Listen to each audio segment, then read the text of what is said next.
They go after the weak. Like the kids, like when you're seeing all these kids becoming trans, a lot of times they go after autistic kids, kids without dads.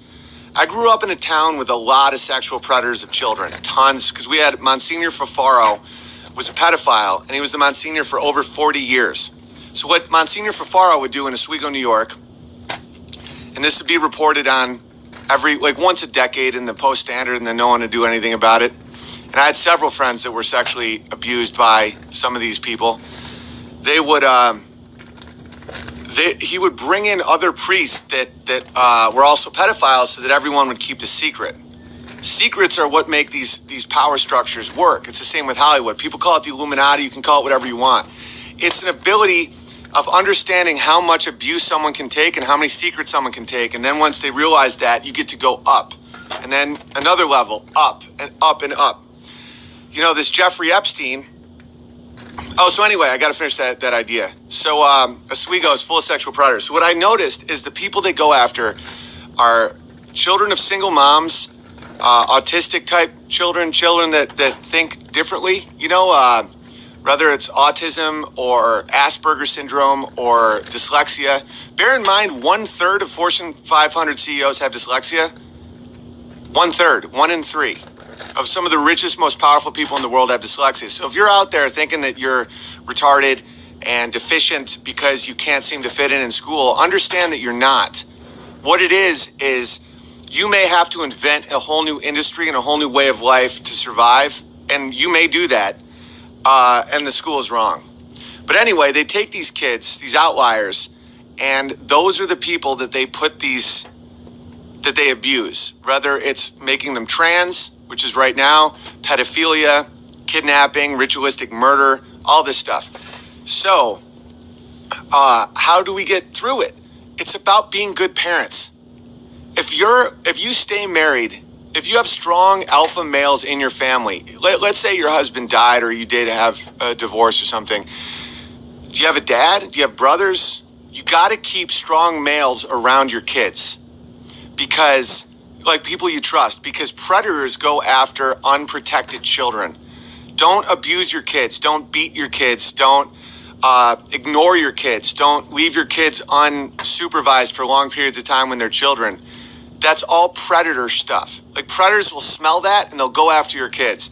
So even in this Babylonian type hellscape that we're creating for ourselves, there is a way out, and that's being a responsible parent, being a responsible child, being a responsible brother, sister, family member.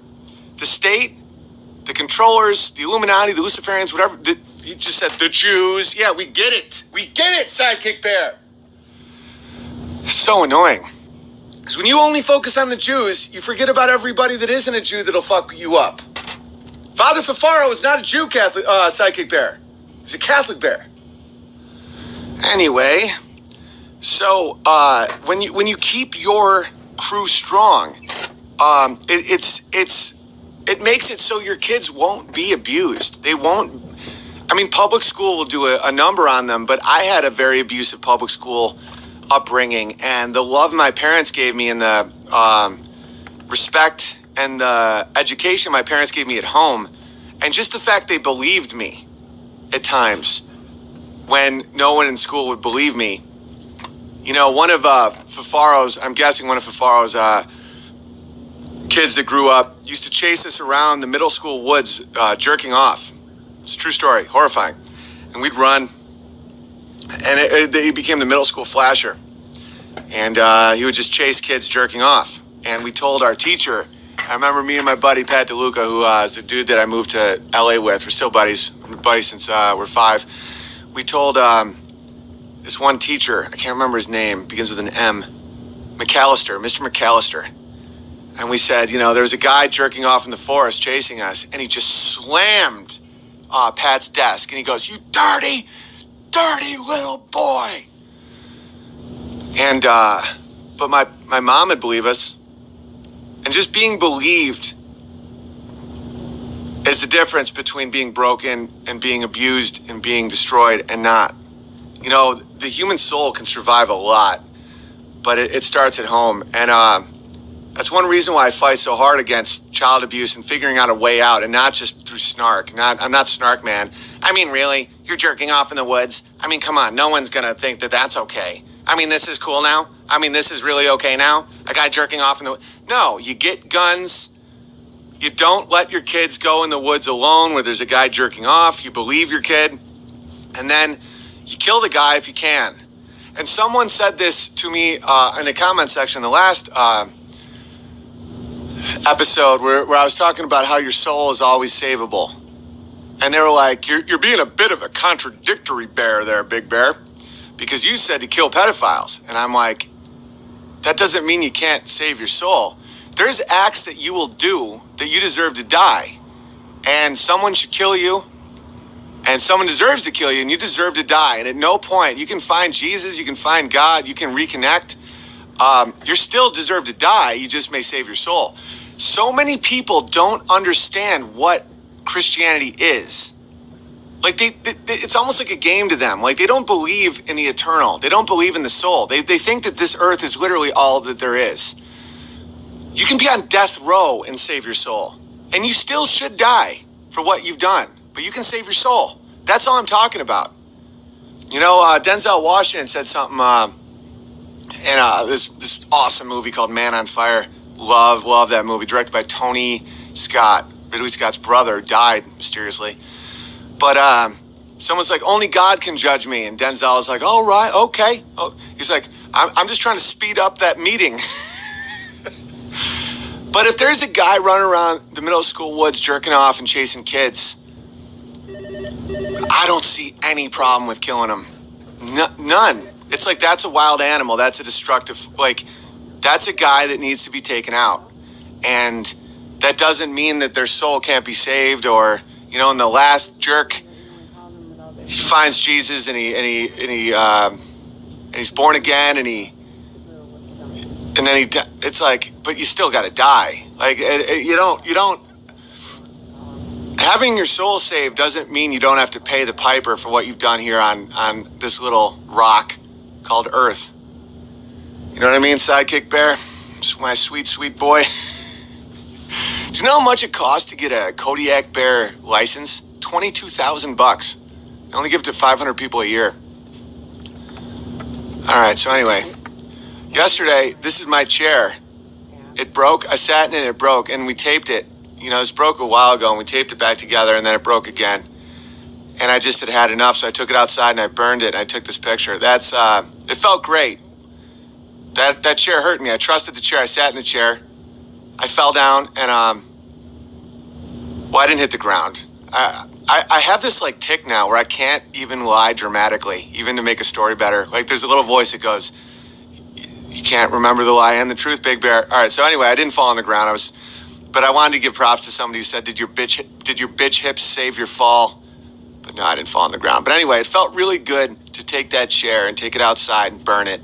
If someone hurts you or something hurts you that you trusted, you're like, that's a chair. I'm going to sit in that chair. And the chair's like, burn it and watch it burn. It feels amazing. And it's right. Because there is a war on bears. Doesn't that look like old Sidekick Bear there? Drivers have hit and killed 34 bears on Nevada roads so far this year, making the second deadliest year for bears on record, according to state data. That's on one highway, guys. I'm going to be driving from Albuquerque to Vegas on my tour, and I'm going to be watching out for drivers trying to take me out. Me and old Sidekick Bear here. That's by the way, that's more deaths than cops killed unarmed black people for an entire year. You understand that? You understand how much of a non-issue that cop thing is? It's such a distraction to distract yourself from the concept of certain laws. I'm against drug laws. I think drugs are bad in a lot of ways, and they break your mind, and they will take your soul, and they'll put you in a place of need. They'll put you on a morphine drip, you know. But I don't think the state has a right to put you in a cage. I drink alcohol and coffee. I mean, who's to say? I like principled stances. You know, I think the government should protect. This is why I like Ben Shapiro sometimes. He explained it very well, that it's negative rights. It's what rights do you have of just other people not allowed to do something to you. You don't have a right for education. You don't have a right for healthcare. You don't have a right to walk down a highway and not get hit by a car. You do have a right for private property that you've bought. You have a right to defend yourself any way you want. You have a right for free speech, freedom of religion, as long as it doesn't go against someone else's rights. That's the right for you to do. It's the right you have that allows you to not have others take your right. You understand? It's almost like a reverse image. Like back in the day when you'd recording stop. Shit. Give me a second, guys.